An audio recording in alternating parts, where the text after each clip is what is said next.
એક ભારત ન્યૂઝમાં આપનું હાર્દિક સ્વાગત છે। પવિત્ર યાત્રાધામ અંબાજીમાં આરોગ્ય માટે જનહિતકારક પગલું નિઃશુલ્ક ચિકિત્સા નિદાન કેમ્પ યોજાયો। અંબાજી મંદિર નજીક હજારો ભક્તોએ આરોગ્યની તપાસ કરાવી। નિષ્ણાત ડોક્ટરોની ટીમ હાજર રહી।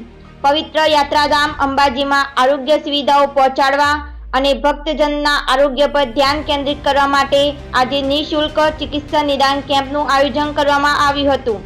આ કેમ્પમાં જનરલ મેડિસિન, દંત ચિકિત્સા, આંખ, હૃદય, હાડકાં તેમજ સ્ત્રી વિભાગના નિષ્ણાત ડોક્ટરોની ટીમે સેવા આપી। દર્દીઓની તપાસ ઉપરાંત જરૂરી દવાઓ સ્થળ પર જ વિતરણ કરવામાં આવી। યાત્રાધામમાં આયોજિત આ સેવાકીય પ્રવૃત્તિથી લોકોને મજબૂત આરોગ્યની ભેટ મળી છે અને લોકો દ્વારા આયોજકોના પ્રયત્નો માટે આનંદ અને આભાર વ્યક્ત કરવામાં આવ્યો છે। અહેવાલ મમતા અંબાજી।